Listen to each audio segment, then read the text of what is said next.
दोस्तों आज के बाद आप इंडिया के मॉडर्न वेपन्स जैसे अग्नि, रुद्रम, पिनाका और ब्रह्मोस इन सबको उसी नजर से कभी नहीं देख पाओगे जैसे पहले देखते थे। 16 जुलाई 1945 जब दुनिया का पहला न्यूक्लियर बॉम्ब फटा था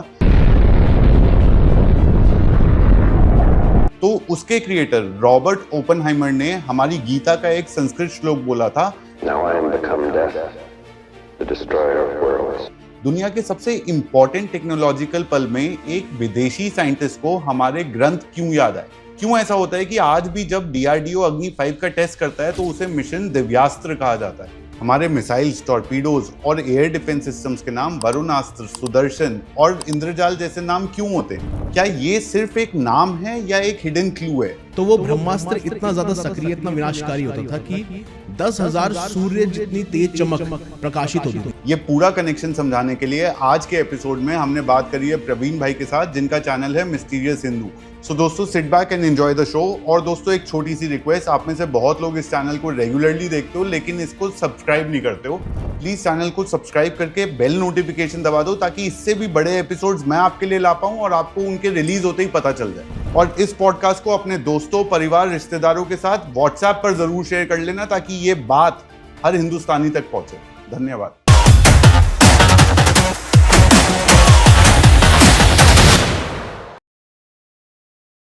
सोलह जुलाई 1945 जब दुनिया का सबसे पहला एटम बम का एक्सपेरिमेंट कामयाब हुआ तो रॉबर्ट ओपेनहाइमर ने एक गीता का कोट बोला अपने पहले वर्ड्स की तरह, now I become death, destroyer of worlds. क्यों उन्होंने संस्कृत भाषा का एक श्लोक पढ़ा और क्यों वही उन्हें ध्यान आया उस समय, ये समझना, शायद हम ऐसे बहुत सारे इंसिडेंट्स को देखते हैं, समझते हैं, लेकिन पूरी तरह से उसकी गहराई में नहीं जाते।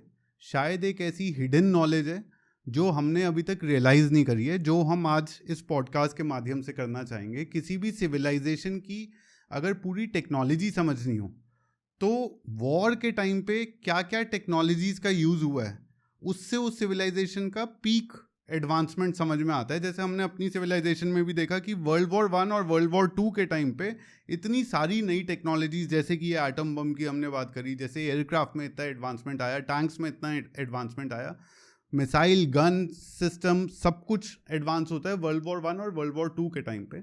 उसी तरह से एंशियंट इंडियन सिविलाइजेशन के टाइम पे क्या क्या एडवांस टेक्नोलॉजीज मौजूद थी, ये हमें समझाने के लिए आज प्रवीण भाई हैं, जिनका मिस्टीरियस हिंदू चैनल है। और ये बहुत पैशनेटली ये पॉडकास्ट के लिए तैयारी कर रहे थे क्योंकि ये मेरे ख्याल से हम दोनों के लिए एक अच्छा मौका है और ऑडियंस के लिए भी ये समझने का कि क्या कनेक्शन है एंशियंट इंडिया और मॉडर्न इंडिया में। बिल्कुल, thanks for inviting me Praveen भाई। एक्चुअली जो आपने बात की कि अभी आज के मॉडर्न ज़माने के जितने भी हथियार, हमें वेपन्स देखने को मिलते हैं, अब आज की बात की जाए तो पुराने एंशिएंट टाइम में कुछ ऐसे वेपन्स थे जिनका लिंकअप आज भी उनके साथ होता है, यानी मॉडर्न वॉरफेयर में देखने मिलते हैं। हाँ, मॉडर्न वॉरफेयर में आपको देखने को मिलेंगे। अब उनकी पावर्स हो, डिस्ट्रक्टिव पावर्स हो, या कुछ भी जो एलिमेंट्स हैं, वो सब के सब आज ना आज कहीं ना कहीं कनेक्टेड हैं। आगे आने वाले टाइम पे जब हम बात करेंगे सभी अस्त्रों के, वेपन्स की, एंशिएंट वालों और मॉडर्न वालों की बात करेंगे, तो आपको कंपैरिजन साफ तौर पर सिमिलैरिटीज़ भी दिख जाएंगी और कंपैरिजन भी दिख जाएगा कि आज हम कहाँ स्टैंड आउट करते हैं और क्या वो आने वाले टाइम पे हम अचीव कर पाएंगे या कर सकते हैं। और अगर हम इसरो और डीआरडीओ के मिशंस के भी नाम देखें, जैसे अभी हाल ही में अग्नि 5 का जब टेस्ट हुआ था तो मिशन दिव्यास्त्र जी बोला गया उसको, पिनाका वेपन जो है हमारा, और हम समझेंगे पूरे पॉडकास्ट में कि ये सब क्या है, वरुणास्त्र, रुद्रम, K9 वज्र, ये सारे कहीं ना कहीं जब मैं सोचने बैठा, जब अपनी बात हुई और जब मैं इस टॉपिक के बारे में सोचने बैठा तो मुझे ऐसा लगा कि हमारी आंखों के सामने इतने सारे कोरिलेशन, कनेक्शंस हैं जिनको जोड़ करके कभी मैंने नहीं सोचा था कि शायद एंशियंट इंडिया में वो टेक्नोलॉजीज थी जो हम आज डिस्कवर कर रहे हैं। बिल्कुल, आज की डेट में अगर हम देखें, अपने पुराने जितने भी हमारे वेपन्स थे ना, बहुत सारे मास डिस्ट्रक्टिव वेपन्स हमारे पास थे वो, और आज जितने भी अब ऑपरेशन, अगर हम बात की जाए, मिशन हमारा सुदर्शन भी चल रहा है कि आने वाले टाइम में इंडिया इन्फोर्स कर रहा है इस चीज़ को कि सुदर्शन लाएगा, एक सुदर्शन मिशन करके। उसके अलावा मिशन दिव्यास्त्र जो है, तो उसमें बेसिकली हमारे जितने भी दिव्यास्त्र जो पुराने एंशिएंट टाइम पीरियड में थे, उन्हीं के नेम से, उनके नाम से जुड़े हुए आज के मॉडर्न वॉरफेयर में भी आपको वो सारे के सारे वेपन्स देखने को मिल जाएंगे। सारे उनके नाम बिल्कुल एग्जैक्ट मैच करते हैं और कहीं ना कहीं उनकी पावर जो है वो रिजेंबल करती है आपस में, बहुत सिमिलैरिटीज़ हैं उनमें। और वही आज मैं डिटेल में आपके साथ मिलकर पूरी ऑडियंस को बताऊंगा। मैं ऑडियंस को भी ये बताना चाहूँगा कि प्रवीण भाई एंशिएंट इंडियन टेक्स्ट में बहुत ही गहराई से नॉलेज रखते हैं और हमारी बातों के बीच में बहुत जगह पैराग्राफ्स और श्लोक कोट कर रहे थे। तो मैं समझता हूँ प्रवीण भाई कि ऑडियंस भी अपने कमेंट्स में हमें और बताते रहे जैसे जैसे ये पॉडकास्ट देखें कि उनका अपना क्या पर्सपेक्टिव है, क्योंकि जो ये आज का टॉपिक है ये एक एक्सप्लोरेशन है आपके लिए भी और हमारे लिए भी, कि चलिए देखते हैं इसको कुरेद के कि क्या क्या निकलता है। जी बिल्कुल, डीप डाउन चलते हैं, अब बात करते हैं फिर मॉडर्न। तो पहले प्रवीण भाई ये बताओ कि ब्रह्मास्त्र और न्यूक्लियर वेपन की अब बहुत कंपैरिजन करा जाता है, वो क्यों करा जाता है और क्या ऐसी कोई चीज़ें हैं ब्रह्मास्त्र के अलावा जो हम शायद छोड़ चुके हैं या हमने कनेक्शन नहीं समझा? देखिए, ब्रह्मास्त्र की बात करता हुआ आपको हर कोई नजर आएगा, लेकिन ब्रह्मास्त्र के पैरेलल उसके अपग्रेडेड वर्जन भी दो ऐसे अस्त्र हैं जिनकी अभी हम बात करेंगे। लेकिन सबसे पहले हम ब्रह्मास्त्र को समझते हैं और उसके बाद जो उनके अपग्रेडेड वर्जन्स हैं हम उनको भी डीप डाउन समझेंगे। तो आपको पता चलेगा कि सिर्फ ब्रह्मास्त्र तो एक छोटी सी चीज़ है, उससे अपग्रेडेड वर्जन जो है वो उनसे भी ज़्यादा मास डिस्ट्रक्टिव है। और न्यूक्लियर जो आज की डेट में हम वेपन समझते हैं, आपने हर जगह सुना होगा कि न्यूक्लियर से इसको कंपेयर किया जाता है, तो वो आपको ना कहीं न्यूक्लियर बॉम्ब भी बहुत छोटा लगेगा। तो अगर ब्रह्मास्त्र की बात करूँ, ब्रह्मास्त्र बेसिकली दो शब्दों से मिलकर बना है, ब्रह्मा और अस्त्र। साफ बताता है साफ तौर पर कि ये ब्रह्मा द्वारा बनाया गया अस्त्र है। अब अगर हम इसे जागृत करने की बात समझें कि कैसे इसे जागृत किया जा सकता है, तो उसके लिए इसको मंत्रोच्चार की शक्ति लगती थी। अब इसमें भी एक चीज़ होती थी, जैसे मान लीजिए आपको भी वो मंत्र पता है, मुझको भी वो मंत्र पता है, हम दोनों को मंत्र पता है, यानी कि ब्रह्मास्त्र आप भी छोड़ सकते हो, मैं भी छोड़ सकता हूँ। लेकिन इट डिपेंड्स कि आपकी फिजिकल एबिलिटी प्लस आपकी माइंड स्ट्रेंथ, वही उस ब्रह्मास्त्र की शक्ति को और ज़्यादा बढ़ाता था। तो यानी कि आप जो अपनी तरफ से ब्रह्मास्त्र छोड़ोगे, उसकी फिजिकल एबिलिटी और उसकी माइंड जो पावर होगी वो उसकी पावर को डिसाइड करता है, मल्टीप्लाई कर देगा उसको। यानी कि आपका ब्रह्मास्त्र शायद मुझसे ज़्यादा शक्तिशाली हो सकता है, या फिर मेरा ब्रह्मास्त्र शायद आपके ब्रह्मास्त्र से ज़्यादा शक्तिशाली हो सकता है।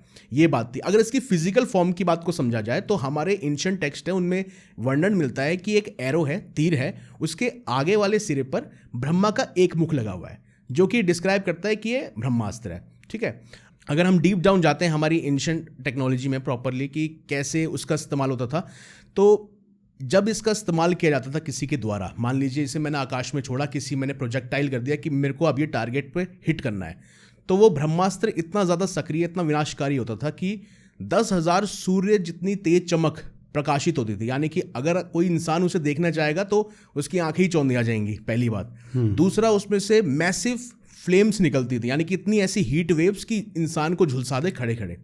और अगर वो कहीं पर कहीं जगह छोड़ दिया गया, किसी जगह अगर वो गलती से छोड़ दिया गया, तो वो लैंड पूरी तरह से बर्बाद, बंजर हो जाता था। घास का एक तिनका भी आपको दिखेगा नहीं। पूरा जो भी पानी होता था आसपास, समुद्र सूख जाते थे या फिर जहर में बदल जाते थे। और उसके अलावा अगर कोई उस प्रकोप से बच गया तो उसके पूरे शरीर में डिसेबिलिटीज़ उसको महसूस होंगी, यानी अपंग हो सकता है, मर भी सकता है। और अगर किसी गर्भवती, इसका एंशिएंट टेक्स्ट में भी वर्णन है कि अगर किसी गर्भवती महिला को ये लगता था या उसकी हीट वेव्स, उसकी रेडिएशन भी पहुंच जाती थी, तो आने वाले उसके बच्चे अपंग हो सकते थे, उसकी पूरी पीढ़ी अपंग हो सकती थी। तो काइंड ऑफ ये न्यूक्लियर बॉम्ब की तरह ही अगर देखा जाए तो बिल्कुल मेंशन करता है कि न्यूक्लियर बॉम्ब में भी ऐसी सिमिलरिटीज हमें देखने को मिलती है। तो हिरोशिमा और नागासाकी के बारे में हमने सबने देखा कि ये सारे इम्पैक्ट वहाँ देखे गए, चाहे वो डेकेड्स तक रेडिएशन का इम्पैक्ट क्या रहा, उधर कुछ फसल नहीं उग पाई, और ये जो आपने प्रेग्नेंट वुमेन के ऊपर रेडिएशन एक्सपोजर जो आप कह रहे हैं कि एंशिएंट टेक्स्ट में कहाँ पर वर्णित है ये एक्चुअली हमें इंसिडेंट महाभारत के उस फ्रेज में मिलता है जब द्रोणाचार्य खुद अर्जुन को ये शिक्षा दे रहे थे ब्रह्मास्त्र की, तब वो उनको बताते हैं। आदि पर्व के चैप्टर 138 में इसका वर्णन मिलता है डीप डाउन। उसमें वो प्रॉपरली विस्तार से बताते हैं कि ब्रह्मास्त्र आप मुझसे सीख तो रहे हो, लेकिन इसके बहुत सारे नुकसान भी हैं, तो इसका भी इस्तेमाल अगर आप फ्यूचर में जब करोगे तो आपको सोच समझकर बारीकी से करना होगा और कोशिश करना कि इसका इस्तेमाल कभी करने की आवश्यकता ही ना पड़े।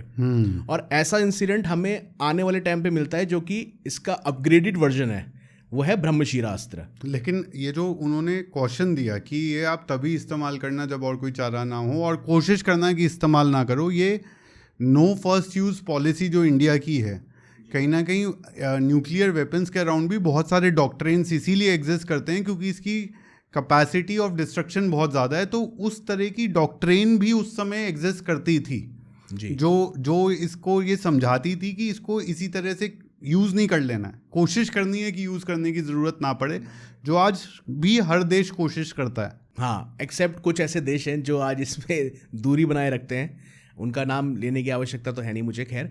लेकिन इसमें मैं बताऊंगा कि पहले ज़माने में हमारे, जब अगर एंशिएंट टाइम की बात की जाए, उस समय में ब्रह्मास्त्र एक बहुत बड़ा अस्त्र था।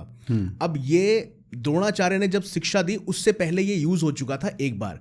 ये यूज़ हुआ था खुद परशुराम जी और भीष्म पितामह के बीच में, इन दोनों के बीच में युद्ध हुआ था।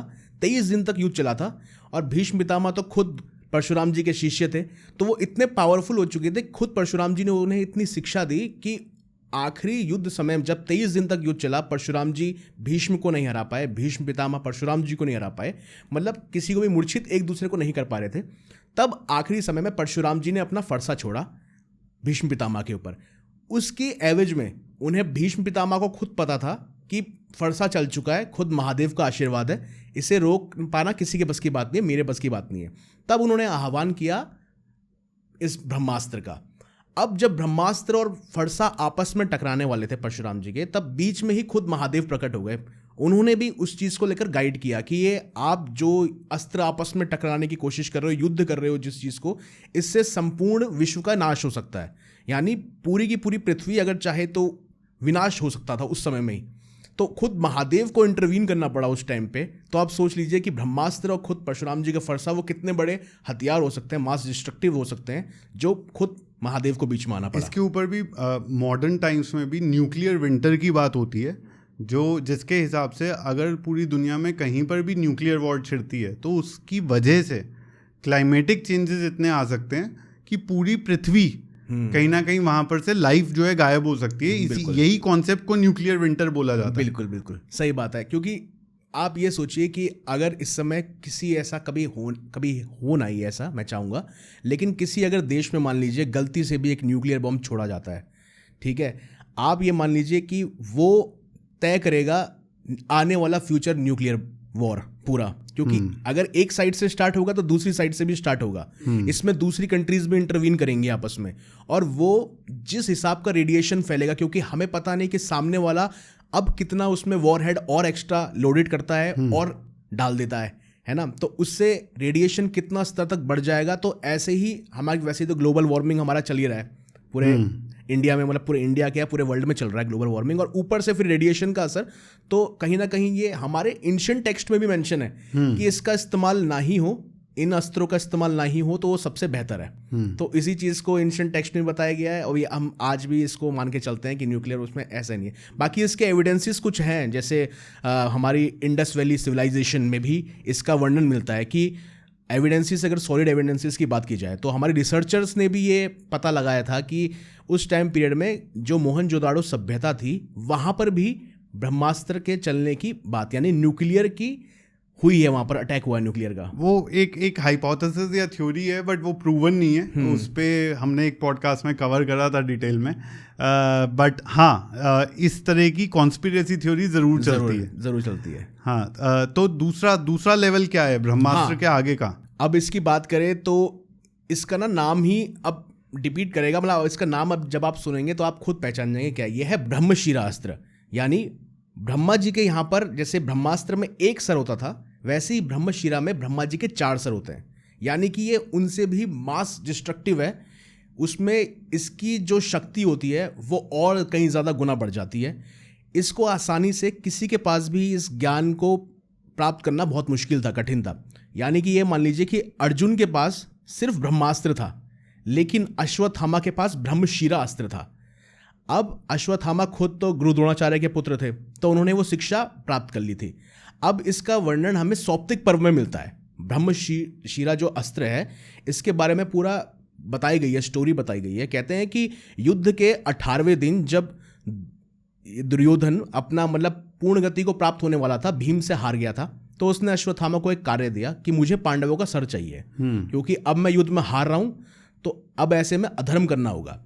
तो जो अश्वत्थामा थे वो पांडवों के शिविर पे गए। उस समय पांडव वहां पर मौजूद नहीं थे, लेकिन उनके बेटे थे जो कि द्रौपदी के पुत्र थे पांचों। उन पांचों पांडवों को उसने मारा, उनका सिर धड़ से अलग करके वो दुर्योधन के पास लेके आया। लेकिन वो असल में पांडव नहीं थे, तो दुर्योधन ने भी उसको धुतकार दिया कि तूने ये क्या अनिष्ट पाप कर दिया। तो अश्वत्थामा वहां से चला गया। जब पांडवों को इस बारे में पता चला तो पांडव उसके पीछे आए कि इन्होंने हमारे कुल का विनाश किया, आज इसको हम खत्म कर देंगे, भले ही हमारे गुरु का पुत्र है। तो उसके पीछे गए। अब अश्वत्थामा को पता था कि अब पांडवों को मैं हरा नहीं पाऊंगा, तो ऐसे में उसने आह्वान कर दिया ब्रह्मशिरा अस्त्र का। अब इसमें एक खास बात ये होती थी कि जितने भी ये ब्रह्मास्त्र या ब्रह्मशिरा अस्त्र है, इनको ना इनकी कोई फिजिकल फॉर्म नहीं होती थी। हमारे एंशिएंट टेक्स्ट में बोल दिया गया है कि एरो है, उसके आगे एक सर लगा है, 4 सर लगे हैं, ये ब्रह्म अस्त्र है और ब्रह्माशिरा अस्त्र है। लेकिन उस समय अश्वत्थामा ने घास के तिनके उठाए थे और हवा में वार करके आसमान की तरफ छोड़ दिया, मंत्रोच्चार किया और ब्रह्मशिरा अस्त्र उस समय सक्रिय हो गया। अब उसके एवज में जब सामने पता लगा कि ब्रह्मशिरा अस्त्र चला दिया गया है, तो अर्जुन ने भी ब्रह्मास्त्र को छोड़ दिया। अब जब दोनों अस्त्र आमने सामने आए तो मास डिस्ट्रक्टिव, पर्वत हिलने लगे, आपस में कंपन, हर जगह त्राही त्राही, पेड़ पौधे अपने आप गिरने लगे। हीट वेव्स इतनी तगड़ी थी कि अगर उस समय कोई भी अगर सामने आता तो झुलसना तय था। तब उस समय में बीच में इंटरवीन करने पहुंचे थे खुद वेद व्यास जी, जिन्होंने खुद महाभारत लिखी हुई है, और उनके साथ थे नारद मुनि। अब उन्होंने प्रॉपर डिटेल में उन दोनों को बताया कि आप जिस अस्त्र का आह्वान कर रहे हैं, ब्रह्मशिरा अस्त्र और ब्रह्मास्त्र का आह्वान आप दोनों ने कर दिया है, ये इतना मास डिस्ट्रक्टिव है कि ये संपूर्ण पृथ्वी का विनाश कर देगा, या तो ये संपूर्ण जगत का विनाश करने की कैपेबिलिटी रखते हैं ये दोनों के दोनों। अब ऐसे में जब गुरुओं की बात सुनी तो अर्जुन ने तो अपना ब्रह्मास्त्र वापस ले लिया। उसके अंदर ये पावर थी, अस्त्र में ये थी कि अगर आपने मंत्रोच्चार से उस अस्त्र को छोड़ा है तो आपने छोड़ने की कैपेबिलिटी पूरी होनी चाहिए। साथ में एक मंत्र विशेष तक पर यह भी होता है कि उसको वापस भी बुलाया जा सके। ये जो ब्रह्मशिरा अस्त्र था, इसको अश्वत्थामा सिर्फ छोड़ना जानता था, लेकिन वापस पाने की कैपेबिलिटी, उस ज्ञान था वो उसके पास नहीं था। अब ऐसे में उसे डाइवर्ट करना पड़ा। उसने फिर भी गुस्से में आकर उसको डाइवर्ट कर दिया उत्तरा, यानी कि अभिमन्यु की जो पत्नी थी और पांडवों के हमारे मान लीजिए जो पौत्र था उस समय उत्तरा के गर्भ में, जो कि परीक्षित था, उसकी तरफ डाइल्यूट कर दिया, मतलब मोड़ दिया, उसकी तरफ मोड़ दिया, डाइवर्ट कर दिया, और बोला कि अब ये तेरे पूरे कुल का नाश कर देगा, क्योंकि पांडवों का कोई और बचा ही नहीं था, सिर्फ और सिर्फ परीक्षित था, है ना। लेकिन अब बीच में सभी पांडवों ने रोकना चाहा, लेकिन अश्वत्थामा माने तो उसको छोड़ दिया गया। अब आप इसमें एक और चीज़ ये समझ सकते हैं कि उस मंत्र के अंदर इतनी कैपेबिलिटी हमारे अंदर होती है कि माइंड से वो चल सकता है, ठीक है। अब माइंड में ही मैंने बोल दिया कि भाई पांडवों को नाश करना है, लेकिन फिर मैंने उसे माइंड में ही कन्वर्ट कर दिया उस ब्रह्मास्त्र को, ब्रह्मशिरास्त्र को, और मैंने बोल दिया कि अब तुझे सिर्फ जो उत्तरा के गर्भ है उसमें प्रवेश करके उस बच्चे को मानना है। तो उसकी पावर को कम ज़्यादा उस टाइम पे किया जा सकता था। तो वही अश्वत्थामा ने किया, जिसकी वजह से फिर भगवान श्री कृष्ण पहुंचे तो उन्होंने उसकी मणि छीनी, उसको श्राप दिया, और आज भी चिरंजीवी के रूप में वो भटकते हैं। कई सारी मॉडर्न टेक्नोलॉजीज इसमें आपने इस स्टोरी में कवर कर दी। मैं एक बार व्यूअर्स के लिए उनको विस्तार में बता दूं। जैसे अभी हाल ही में इंडिया ने टेस्ट करा था अग्नि 5 MIRV, एडवांस MIRV, जो जैसे आपने कहा कि ब्रह्मा के एक सर था वर्सेस ब्रह्मा के चार सर थे ब्रह्मशिरा में। तो MIRV टेक्नोलॉजी क्या है कि अग्नि मिसाइल उड़ेगी, स्पेस में जाएगी, और जब री एंट्री करेगी तो एक की जगह कई सारे वॉरहेड्स निकलेंगे जो अलग अलग डायरेक्शन में जाकर के मार करने की इंडिविजुअल कैपेबिलिटी रखते हैं। तो ये जो मल्टीपल वॉरहेड्स एक ही मिसाइल पे लोड करना, ये टेक्नोलॉजी दुनिया में तो थी, अब भारत के पास भी ये टेक्नोलॉजी है। दूसरा इसमें इम्पॉर्टेंट चीज़ आपने जो बताई कि मंत्र उपचारण के थ्रू जो है मिसाइल को गाइड करना या टारगेट देना कि ये कहाँ पर जाकर के फटेगी। तो ये गाइडेड मिसाइल सिस्टम जो है ये भारत ने बना ली है, और बहुत सारे जो नए मिसाइल्स भारत के हैं, APJ अब्दुल कलाम जी ने इस टेक्नोलॉजी पे बहुत काम करा है। फायर एंड फॉरगेट टेक्नोलॉजी बोला जाता है इसमें, कि आपने एक बार मिसाइल को टारगेट दे दिया तो वो अपने आप सीख करके वहीं पर ही मारेगी जहाँ पर मारना है उसे, और जो सॉफ्टवेयर होता है उसके थ्रू ही उसको डिसेबल करा जा सकता है। किसी और के लिए उसको डिसेबल करना इसलिए मुश्किल होता है कि उसको पता नहीं है अगर कि ये टारगेट किस चीज़ को कर रही है। जब तक उसे समझ में आएगा कि ये टारगेट कहाँ कर रही है तो ही वो एंटी मिसाइल मेजर्स ले पाएगा जी। तो ये सारे के सारे टेक्नोलॉजीज, जैसे मैं आपसे बात करते हुए सोच रहा था, तो कहीं ना कहीं हमें ये देखने को आज मिलते हैं, और आज भारत भी ये कैपेबिलिटी एक्वायर कर चुका है। जी बिल्कुल। इसमें आप देखोगे कि इंटर कॉन्टिनेंटल बैलिस्टिक मिसाइल्स भी इसमें आ रही हैं, हाइपरसोनिक मिसाइल्स इसमें आ रही हैं हर जगह। अब अलग अलग देशों की बात करें तो सबने अपने अपने वॉरहेड्स में इसको इंक्लूड किया हुआ है, लेकिन अग्नि 5 का जब आप नाम ले रहे हो तो ये आप मान सकते हो कि उस टाइम की जो टेक्नोलॉजी थी आज के टाइम पे भी वो बिल्कुल यूज़ कर रहे हैं वो इस चीज़ को। हाँ। उनकी मारक क्षमता को 5000 किलोमीटर तो वैसे बोला जाता है, लेकिन शायद वो उससे भी ज़्यादा हो सकती है। साथ ही हाइपर उस पर वॉर हेड्स जितने भी हैं लोडेड करना, और पहले तो मारक क्षमता जैसे अग्नि 1 और अग्नि 2 में शायद वो कम थी, लेकिन अब जो शायद एक्सपेंड हो गई है, क्योंकि मार्च 2024 में भी इसके ऊपर टेस्ट किया गया था। हाँ। और अभी रिसेंटली मई में भी इसके ऊपर टेस्ट किया गया था बिल्कुल, तो वो सक्सेसफुल हुआ है। तो इस चीज़ के लिए तो पहले पूरी इंडिया को कॉन्ग्रेचुलेशंस है कि हम इस चीज़ को अचीव कर पाए हैं। और अगर इनसे ही एंशिएंट से कंपेयर किया जाए तो बिल्कुल अभी तो ये देखिए छोटा लेवल है, लेकिन धीरे धीरे इसको और भी ज़्यादा बढ़ाया जा सकता है, क्योंकि अग्नि कैपेबल है न्यूक्लियर वॉरहेड्स कैरी करने के। बिल्कुल सही तो कहीं ना कहीं काफ़ी सिमिलैरिटीज मुझे दिखती हैं उस टेक्नोलॉजी और इस टेक्नोलॉजी में। बिल्कुल। और इसी में अब जब हम अपग्रेड वर्जन की बात कर रहे हैं तो एक आखिरी और प्रॉपर इन दोनों से भी ज़्यादा पावरफुल था। हाँ। उसे कहते हैं ब्रह्मदंड। उसमें अस्त्र नहीं जुड़ता, सिर्फ ब्रह्मदंड। अब इसका हमें जो वर्णन है वाल्मीकि रामायण के बालकांड में मिलता है।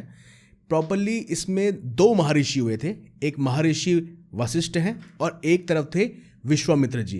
पहले विश्वामित्र जी राजा थे, तो एक बार वो कामधेनु गाय मतलब घूम रहे थे तो वशिष्ठ जी के आश्रम में पहुंचे, तो उन्हें कामधेनु गाय दिखी जो कि इच्छा पूर्ति करती थी, और हमारे समुद्र मंथन के दौरान वो 14 रत्नों में से एक भी थी। तो उस समय वो कामधेनु गाय को देख के इम्प्रेस हुए। उन्होंने वशिष्ठ जी से बोला कि मैं इसे ले जाना चाहता हूँ। वशिष्ठ जी ने साफ मना कर दिया। तो अब वो क्रोधित हो गए। उन्होंने सोचा कि क्षत्रिय का बल तो ज़्यादा होना चाहिए और एक ब्राह्मण का क्या ही बल होगा, तुम भाई बस तब करो। तो उन्होंने उनसे एक तरह से वॉर छेड़ दिया। अब देखते ही देखते वशिष्ठ जी थे, उन्होंने उनकी संपूर्ण सेना को खत्म कर दिया, साथ ही उनके 100 पुत्र थे उनको भी हरा दिया। अब ऐसे में जब ये चीज़ उनके साथ हुई ऋषि विश्वामित्र जी के साथ, तो उनको बहुत बुरा लगा, वो लज्जा आई कि मेरे को तो इन्होंने हरा दिया, मैं तो क्षत्रिय बल रखता हूँ, ये तो तप करने वाला है, इन्होंने मेरे को कैसे हरा दिया। तो उस समय उनको छोड़ दिया गया, तो वो चले गए साधना करने की, अब तो मैं दोबारा आऊँगा और इन्हें ज़रूर हराऊँगा। उन्होंने कई सालों तक तपस्या की, आखिर में उन्हें ब्रह्मास्त्र का ज्ञान हो गया, ब्रह्मास्त्र उन्हें प्राप्त हो गया। बहुत सारे दिव्यास्त्र उन्हें प्राप्त हो चुके थे, आग्नेयास्त्र, हम आगे बात करेंगे उन अस्त्रों के बारे में डिटेल में, लेकिन वो बहुत ज़्यादा अस्त्र थे उनके पास कि अगर वो कल की तारीख में अकेले किसी भी बड़ी सेना से युद्ध करने जाए तो उनको हरा दे अकेले ही। अब वो वापस पहुँचे ऋषि वशिष्ठ जी के पास। उन्होंने कहा कि अब युद्ध की घड़ी आ गई है, क्योंकि अब हम दोनों आपस में बराबर हैं, अब हम युद्ध कर सकते हैं। अब एक एक करके उन्होंने बहुत सारे अस्त्र चलाए, लेकिन हर बार उन अस्त्र को सिर्फ और सिर्फ अपनी साइकिक पावर से उन्होंने डाइल्यूट कर दिया, वहाँ निस्त्र नाबूद कर दिया, सारे के सारे अस्त्र खत्म होने लगे धीरे धीरे करके। अब आखिरी में जब उनके पास कोई चारा ही नहीं बचा, तब उन्होंने यूज़ किया ब्रह्मास्त्र उस समय में, क्योंकि ब्रह्मशिरा अस्त्र जो मैंने आपको बताया था सिर्फ महाभारत टाइम पीरियड में ये अश्वत्थामा के पास ज्ञान था। लेकिन अगर हम बात करें रामायण में, जो वाल्मीकि रामायण में वर्णन मिलता है, उस समय में सिर्फ ब्रह्मास्त्र, लोग को ब्रह्मास्त्र का ज्ञान था सिर्फ। तो अब वो जब अस्त्र छोड़ा गया तो वो अस्त्र बहुत ही डिस्ट्रक्टिव था, जैसे कि हमने पहले ही इसको मेंशन किया हुआ है। उस समय ऋषि वशिष्ठ जी ने सिर्फ अपना हाथ उठाया, उनके हाथ पर एक डंडा था जो वो लेके घूमते थे, और वही था ब्रह्मदंड, और उसी ने उनकी पावर को पूरी तरह से सोख कर लिया। ब्रह्मास्त्र को ही सोख कर लिया, वो ब्रह्मास्त्र उस ब्रह्मदंड में समा गया। और उसके बाद वो जितने भी उनकी शरीर की क्योंकि ऊर्जा और मंत्र शक्ति लगी थी, वो खुद ज़मीन पर बैठ गए। वो समझ गए कि अगर इन्होंने ब्रह्मास्त्र को निस्त्र नाबूद कर दिया तो ये बहुत बड़ी चीज़ है, इनके सामने तो युद्ध करना ही बेकार है। और उसके बाद फिर वो दोबारा साधना के लिए गए, और कुछ टाइम बाद वो खुद एक महर्षि की उपाधि उन्हें मिली थी, और आने वाले टाइम में फिर ऋषि विश्वामित्र और वशिष्ठ जी दोनों के दोनों ही भगवान श्री राम के गुरु भी बने थे। तो इससे ये पता चलता है कि जो ब्रह्मदंड अस्त्र नहीं कहूँगा, ब्रह्मदंड, सिर्फ ब्रह्मदंड, तो वो इतना कैपेबल था कि उसके आगे ब्रह्मास्त्र आए या ब्रह्मशीरा है या कोई भी अस्त्र आए, वो सबको सोख करने की पावर रखता था। मतलब उनकी शक्ति को खत्म करने की पावर।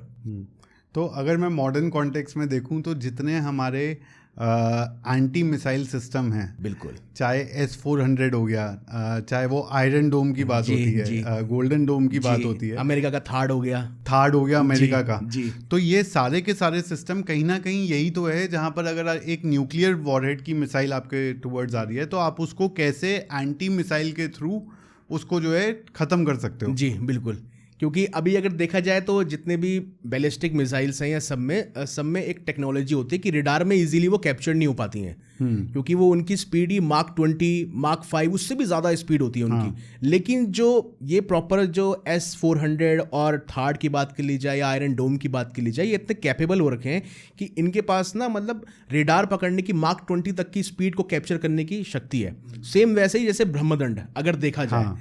एंशिएंट टेक्स्ट और मॉडर्न को अगर मिलाया जाए तो देखा जाए तो थोड़ा थोड़ा सिमिलैरिटीज तो उनमें मिलती है। हाँ। कि उस हाइपरसोनिक मिसाइल में या फिर अगर आप इंटरबैलिस्टिक मिसाइल में अगर वॉरहेड लोड करके आप भेज रहे हो किसी देश की तरफ, तो उस मार्क 20 की स्पीड को दूर किया जा सकता है, सिर्फ और सिर्फ रोका जा सकता है। तो वो इन्हीं डिफेंस सिस्टम से मुझे लगता है कि रोका जा सकता है, कैपेबल है ये। हाँ, सो कितना फैसिनेटिंग है ये देखना कि जो हम अपने जियोपॉलिटिक्स में वेपनरी में देख रहे हैं जी, वो सब कितने साल पहले एक पोइटिक तरीके से महाभारत और रामायण में भी वर्णित है जी।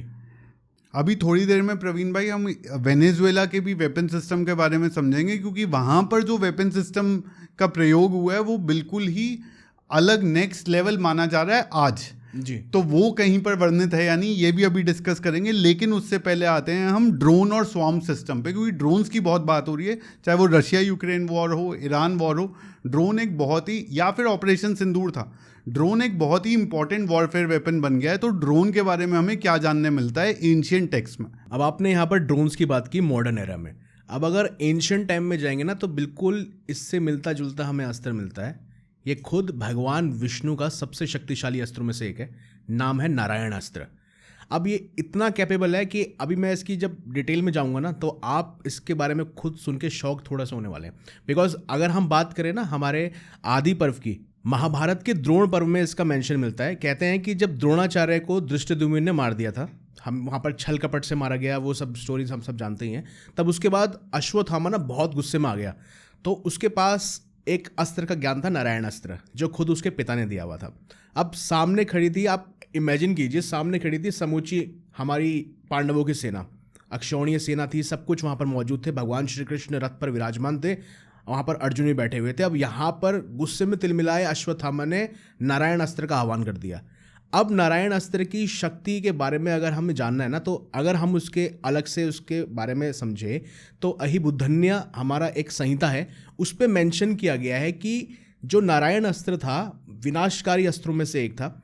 अगर सुदर्शन चक्र के बाद भगवान विष्णु के किसी अस्त्र की बात होती है तो नारायण अस्त्र की होती है। अभी सुदर्शन चक्र पे भी आएंगे, पर ये समझते हैं मतलब उनकी बात होती है। जो नारायण अस्त्र है वो इतना घातक है, कहते हैं कि ये 4 डायरेक्शनल हमला करता है। अब ये कैसे काम करता है कि जब अश्वत्थामा ने उस अस्त्र को हवा में छोड़ा तो वो हवा में जाकर स्टेबल हो गया, और उसके बाद उसके सामने ना सिर्फ एक ही चारा होता है, सरेंडर करना।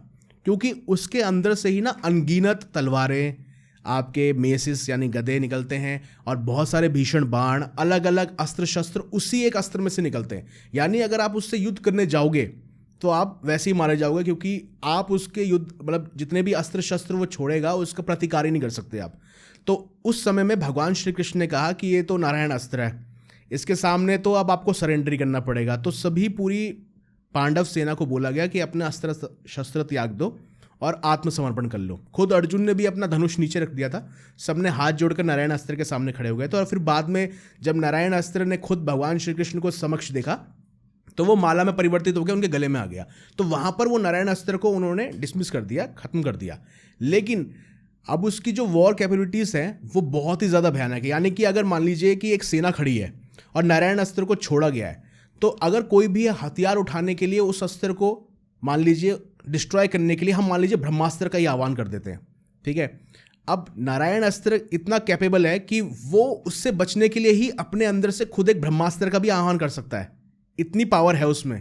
यानी कि अगर आप उसके सामने कोई अस्त्र छोड़ना चाह रहे हो तो वही अस्त्र वो आपके लिए दुगनी मात्रा में भेज सकता है। और यही चीज़ उसकी सबसे बड़ी खासियत भी थी, जिस वजह से 4 डायरेक्शनल हमला करता था। यानी कि एक सामने अगर योद्धा उस हमले मतलब उस अस्त्र को मारने के लिए कोई अस्त्र छोड़ रहा है तो वो खुद अपने अस्त्र 4 डायरेक्शनल वे में आएंगे उसका हमला। वैसे ही आपने बिल्कुल उसका मॉडर्न वे में भी बिल्कुल आपने जो कामागाजी ड्रोन्स और ये ड्रोन्स के बारे में बताया, ये बिल्कुल उसमें मैच करता है एकदम। तो ये तो कहीं ना कहीं आपने अगेन काफ़ी सारी मॉडर्न टेक्नोलॉजीज इसमें छुपी हुई हैं।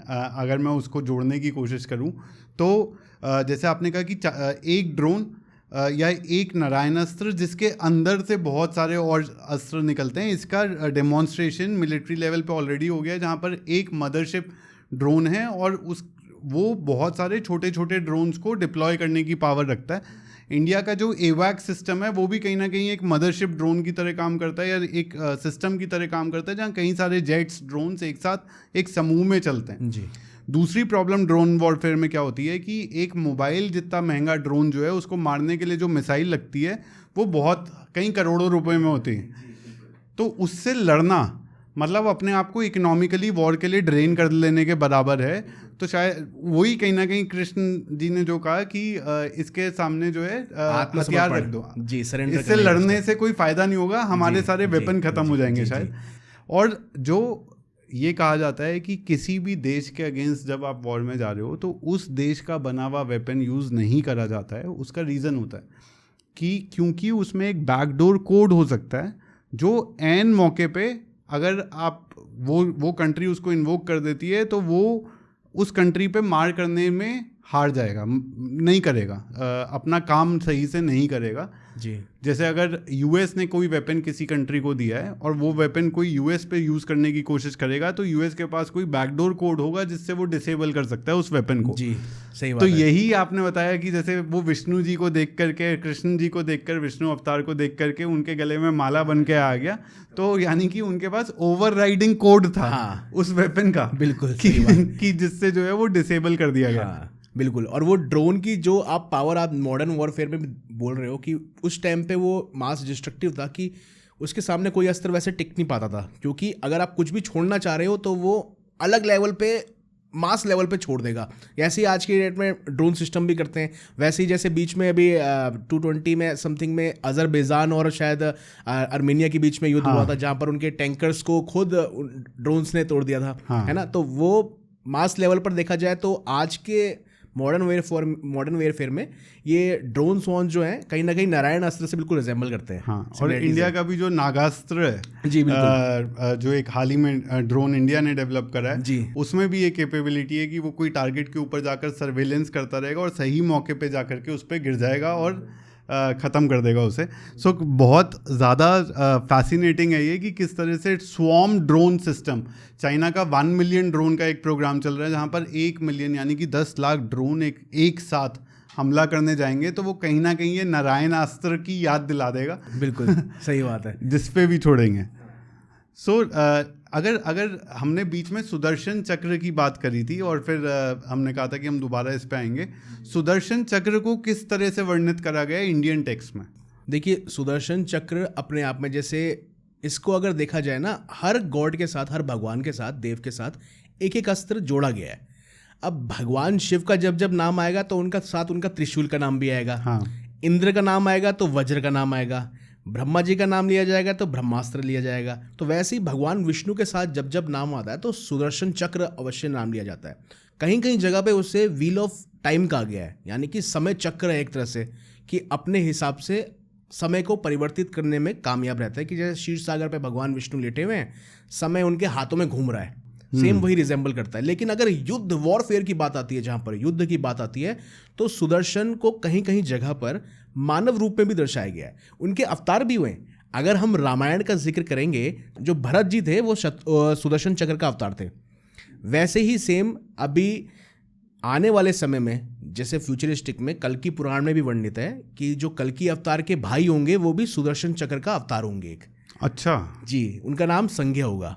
तो कल्कि और कल्कि के वेपन्स पे भी अभी आएंगे बिल्कुल। हाँ, लेकिन अभी ये सुदर्शन चक्र, तो अभी सुदर्शन चक्र की डिस्ट्रक्टिव अगर देखा जाए कि कितना डिस्ट्रक्टिव है, मास डिस्ट्रक्टिव है, तो वो बिल्कुल एंटी गाइडेड मिसाइल की तरह एकदम। अगर मैं उसको मॉडर्न वॉरफेयर के साथ थोड़ा सा जोड़ना चाहूँ तो कि आपने एक टारगेट लोकेट किया, आपने बोला कि भाई इसकी गर्दन चाहिए, तो गर्दन कट के आएगी। ऐसा ही इंसिडेंट हुआ था इंद्रप्रस्थ, जब महाभारत समय पर जब विभाजन हो गया कौरवों का, बीच में दरार आ गई दोनों कौरवों और पांडवों के बीच में, तो इंद्रप्रस्थ उन्हें दे दिया गया। तब उस समय में इंद्रप्रस्थ में राज्याभिषेक हो रहा था खुद उनका, हमारे युधिष्ठिर जी का।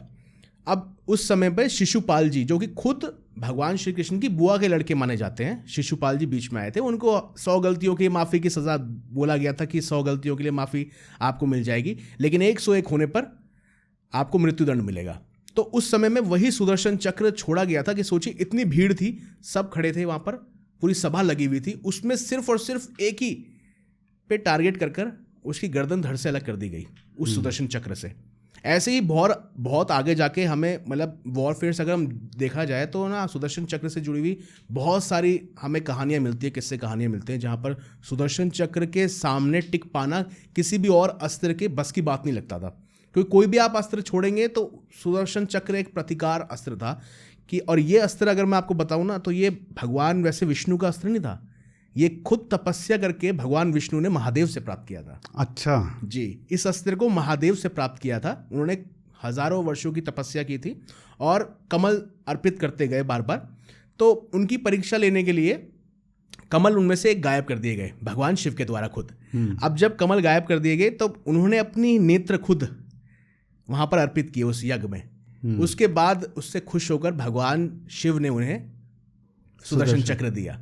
अब उसके बाद वो इतना मास डिस्ट्रक्टिव था कि आप उसको कहीं पे भी, हर बार जब देखोगे, किसी भी अवतार के साथ वर्णन करने जाओगे तो आपको सुदर्शन चक्र का नाम मिलेगा। सिर्फ और सिर्फ मर्यादा पुरुषोत्तम भगवान श्री राम है जिनके समय में सुदर्शन चक्र का वर्णन नहीं मिलता, क्योंकि वो उनके भाई के रूप में ऑलरेडी विराजित थे उस समय। इसीलिए उस समय में उनके पास नहीं था सुदर्शन चक्र, बल्कि उनके साथ था। वाह, अब इसमें आपने फिर से बहुत सारी टेक्नोलॉजीज़ की बात कर दी, क्योंकि एक बात होती है DNA गाइडेड वेपन सिस्टम की, जिसमें ये कहा जाता है कि बायो वॉरफेयर में अगर कुछ ऐसे वेपन्स, ऐसा बोला जाता है, एग्जिस्ट करते हैं जो स्पेसिफिक DNA या DNA स्ट्रैंड्स जिसके अंदर होंगे, सिर्फ उन्हीं को टारगेट करेगा जी। यानी कि एक स्पेसिफिक कुल या एक स्पेसिफिक फैमिली को अगर टारगेट करना है तो वो सारा DNA गाइडेड वेपन्स के थ्रू हो सकता है। सिमिलरली अगर बात करें तो महाभारत में भी कहीं ना कहीं ये बोला गया था कि सुदर्शन चक्र ने ही पूरी वॉर को पलटा था। वो क्या कहानी आती है? जी, उसमें वर्णन आता है बर्बरिक जी का और खुद साक्षात भगवान श्री कृष्ण का, कि बर्बरिक के पास 3 तीर थे।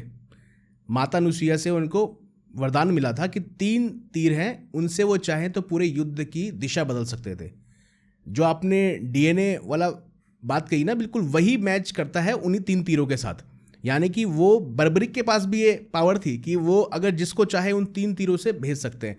उसी समय में एक वर्णन ये भी मिलता है कि बर्बरिक का टेस्ट लेने के लिए भगवान श्री कृष्ण ने एक पेड़ के नीचे उनको ले गए, बोला कि यहाँ पर तुम जितने पत्ते देख रहे हो इन सबको भेद कर दिखाओ, और एक पत्ता जो टूटा हुआ था उसको अपने पैरों के नीचे दबा दिया उन्होंने। तो उसी DNA की अगर मॉडर्न वॉरफेयर में जोड़ा जाए तो उसी DNA की मदद से उन्होंने सिर्फ अपने एक तीर से सभी पत्तों को छेद दिया, और आखिर में वो तीर आके भगवान कृष्ण के पैरों के पास रुक गया कि इसके नीचे भी कुछ है। तो अब ऐसे में बर्बरिक ने बोला कि अपना स्वामी पैर हटा लीजिए, शायद कुछ पत्ता है आपके पैरों के नीचे अभी भी। तो इससे पहले तो हमें पता चला कि वहाँ पर टेक्नोलॉजी ऑलरेडी मैच करती थी। उसके बाद बर्बरिक का जब शीश मांग लिया गया तो एक पहाड़ी पर उन्हें विराजित कर दिया गया बर्बरिक को, जहाँ से उन्होंने संपूर्ण युद्ध को होते हुए देखा। अंत में जब भगवान श्री कृष्ण और सभी पांडव उनका हालचाल जानने पहुँचे तो उन सभी ने फिर प्रश्न भी किए कि भाई युद्ध जिताया किसने। तब बर्बरिक ने स्पेशली यही चीज़ कही कि मैं जिस भी जगह देख रहा था कोई सैनिक नहीं मर रहा था या कोई योद्धा नहीं मर रहा था, वहाँ पर भगवान श्री कृष्ण ही नज़र आ रहे थे और उनका सुदर्शन चक्र ही नज़र आ रहा था जो सभी को मार रहा था, कौरव सेना में सभी का अंत कर रहा था। तो इससे भी आप देखा जाए तो कहीं ना कहीं ये रिजेंबल होता है कि आपस में इनका लिंकअप होता है कि DNA टेक्नोलॉजी उस टाइम पे भी मैच करती थी कि अगर सिर्फ और सिर्फ फिटेड कर दिया कि मेरे जो स्पेसिफिक टारगेट्स हैं सिर्फ ये कौरव सेना है और इसके आसपास जो भी नेगेटिव में, यानी कि जो कि विपक्ष में है, वही सेना है, तो वो सुदर्शन चक्र के साथ कहीं ना कहीं मैच करती है ये चीज़। तो ये जेनेटिक बायो वेपन जितना बड़ा एक फियर माना जाता है उसको अभी, पर हो सकता है कि कुछ ना कुछ उसमें ये देखने की कि किसको मारना है किसको नहीं मारना है, उसकी गाइडेड टेक्नोलॉजी तो थी। और जैसे नेत्र भारत की एक टेक्नोलॉजी है जो कि ये देख पाती है कि कहाँ पर कब कौन क्या कर रहा है, वो भी कहीं ना कहीं बर्बरीक की कहानी में ऐसा लगता है कि सुदर्शन अपने आप क्योंकि ऐसे बहुत सारे ड्रोन सिस्टम्स हैं जो आज एआई की दुनिया में खुद से डिसाइड कर सकते हैं, टारगेट एक्वायर कर सकते हैं, उन्हें शूट कर सकते हैं और डिसीजंस लेकर के अब वॉर के एंड ऑब्जेक्टिव को आगे बढ़ा सकते हैं। Correct. तो कहीं ना कहीं वो डिसीजन मेकिंग कैपेबिलिटी सुदर्शन में थी ऑलरेडी थी, उसमें सुदर्शन चक्र में पहले से थी। तो वहीं सुदर्शन चक्र की जब हम ये बात ही कर रहे हैं तो यहाँ पर ना इस टेक्नोलॉजी का कहीं ना मॉडर्न जो वॉरफेयर में टेक्नोलॉजी यूज़ हो रही है, इसी का वर्णन हमें ना संजय की दिव्य दृष्टि में भी मिलता है कि जहाँ पर खुद वेद व्यास जी ने, अब ऐसे में जब युद्ध की घड़ी आई तो कौरव और पांडवों के बीच युद्ध होना तय हो गया। तो जो उनके पिताजी थे, यानी कौरवों के पिताजी थे धृतराष्ट्र, जो कि अंधे थे बचपन से ही, तो उन्होंने बोला कि मैं तो युद्ध देख नहीं पाऊंगा, अब मेरे को भी तो युद्ध का हाल जानना है। तब वेद व्यास जी ने कहा कि मैं आपको शक्ति देता हूं कि आप अपने नेत्रों को जागृत करके देख पाओगे दिव्य दृष्टि से। उन्होंने कहा कि मैं इस समय अब देखना नहीं चाहता, क्योंकि मैं पहले ही इतना सब कुछ देख चुका हूं, मेरी आंखें वापस लाओगे तो फिर वो फायदा नहीं उस चीज़ का। तो मेरे साथ है संजय, आप संजय को वो दिव्य दृष्टि प्रदान करो ताकि वो बैठे बैठे ही मुझे वहाँ का युद्ध विवरण देता रहे। और वो अगर देखा जाए तो अपने आप में आपने जो बात की टेक्नोलॉजी की, वो कहीं ना कहीं मैच भी करती है कि सर्वेलेंस वो इतना ज़्यादा इम्पैक्टफुल है कि आप उसको जो चाहो आप देख सकते हो वहाँ पर। और इसी में एक चीज़ और कोट करना चाहूँगा कि कहते हैं कि जो श्रीमद् भगवत गीता असली जो अर्जुन ने सुनी, उसमें सिर्फ अर्जुन ने सुनी, वहाँ पर संजय भी मौजूद थे जिन्होंने उस भगवत गीता का पूरा सार भी महसूस किया और उसको भी जाना। तो वहाँ पर दो लोग थे जिन्होंने सुना। लोग कहते हैं कि अर्जुन को दिया गया ज्ञान, लेकिन अर्जुन के माध्यम से वो वहाँ पर उस दिव्य दृष्टि के माध्यम से संजय को भी वो ज्ञान प्राप्त हुआ था, वो पूरी संपूर्ण जो श्रीमद् भगवत गीता सुनाई गई है। वाह।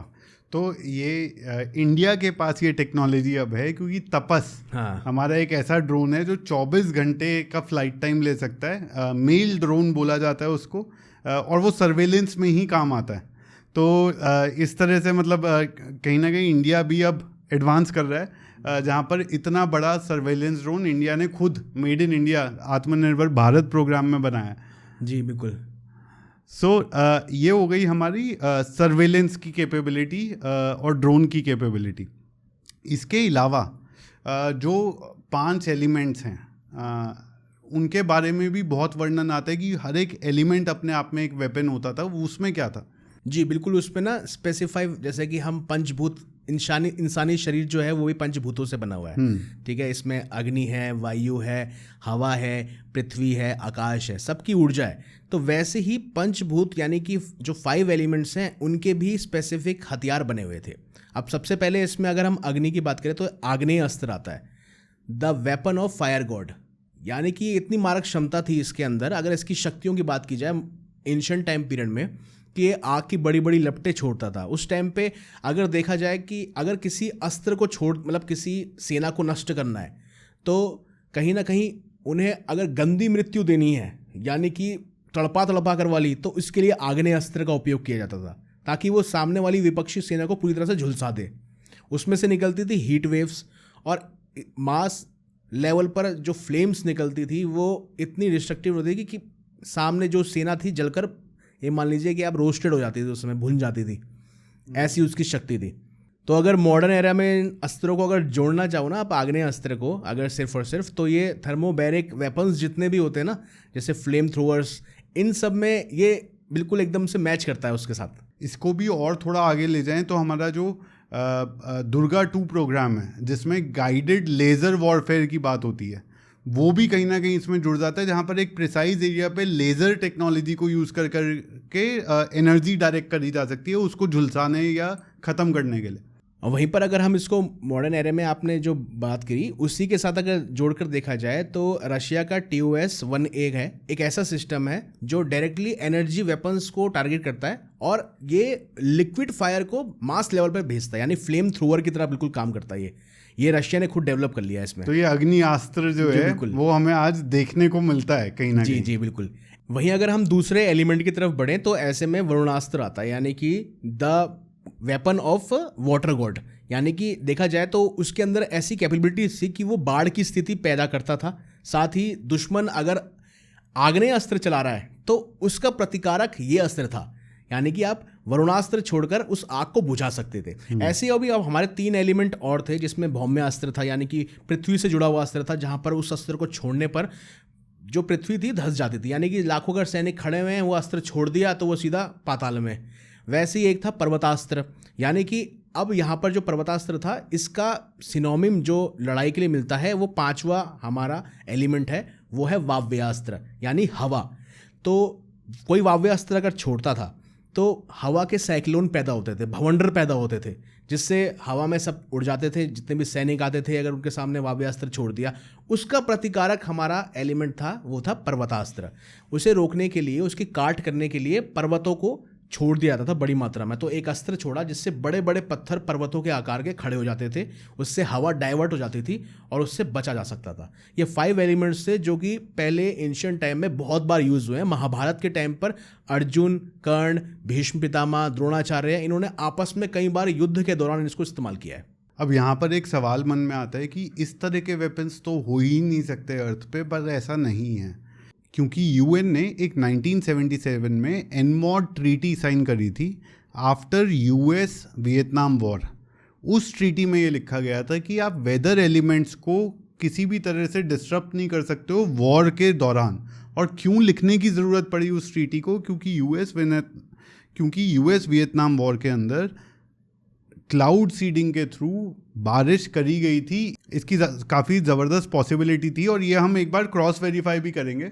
सो ये पॉपुलर साइंस वेबसाइट है, यहाँ पर ये आर्टिकल छपा हुआ है। With operation Popeye the US government made weather an instrument of war as geoengineering project so the declassified project is newly relevant. कि यानी कि किस तरह से वेदर को एज अ वेपन यूज़ करा गया।